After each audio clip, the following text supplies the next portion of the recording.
With so harsh words. What led to the deep divide? అంత అగాధం ఎందుకు ఏర్పడింది మీకు మీ నాన్నకి? ఇది పొలిటికల్లా, ఇట్స్ డీప్ పర్సనల్లా? Can you speak out your heart? First of all, it's unfair for the moderator to get the first question. But anyways, he's taken that advantage. I'm happy about it.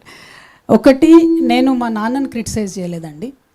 Political లీడర్గా కేసీఆర్ గారిని criticise చేసిన. BRS party అధ్యక్షులు గౌరవనీయులు పెద్దలు కేసీఆర్ గారిని criticise చేసిన తప్పితే మా నాన్న కేసీఆర్ని నేను తిట్టలేదు. మా నాన్న కేసీఆర్తో నాకు ఎటువంటి ప్రాబ్లం లేదు.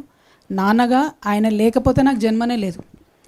నేను ఒక హిందూ మహిళగా రోజు పొద్దున్న లేస్తే పూజ మెడిటేషన్ చేసే మహిళగా చెప్పేటటువంటి ఫస్ట్ 5 పేర్లలో తల్లిదండ్రుల పేరు కూడా ఉంటుంది.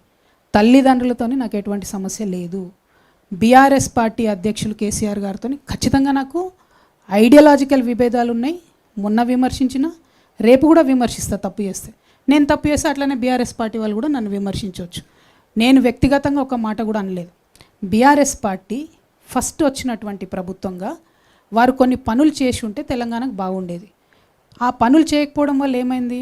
ఒక కాన్సెప్ట్ ఉంటుంది సుధాకర్ రెడ్డి గారు, లాస్ట్ ఆపర్చునిటీ కాస్ట్ అంటారు దాన్ని.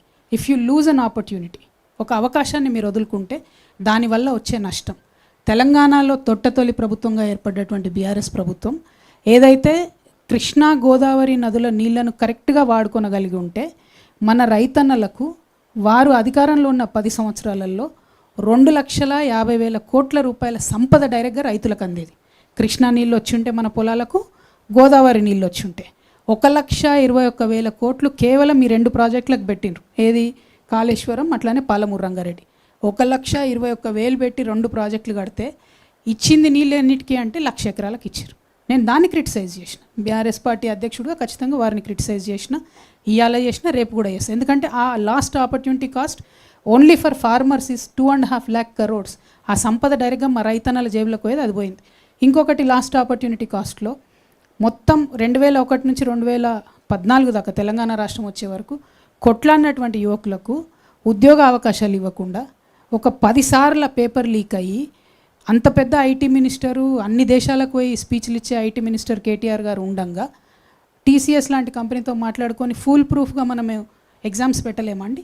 టోఫెల్ పెట్టడంతో మాట్లాడుకొని పెట్టలేమా? జిఆర్ఈ పెట్టడంతో మాట్లాడుకొని పెట్టలేమా?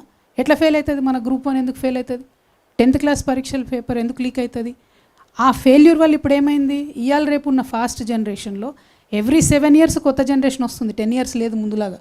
అంటే తెలంగాణ రాష్ట్రం వచ్చినాక ఫస్ట్ 10 ఏళ్ళు, ఇప్పుడు ఈ కాంగ్రెస్ ప్రభుత్వంలో వచ్చిన 2.5 years చూసుకుంటే 2 generations ఉన్న పిల్లలు loss అయినరు.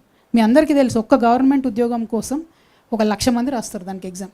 At any point of time 30 to 40 lakh people Telangana యువకులు ఎగ్జామ్ ప్రిపరేషన్లే ఉంటారు.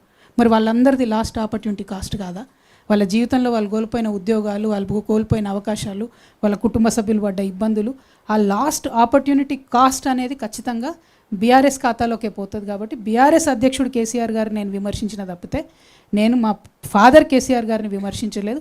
Political leader KCR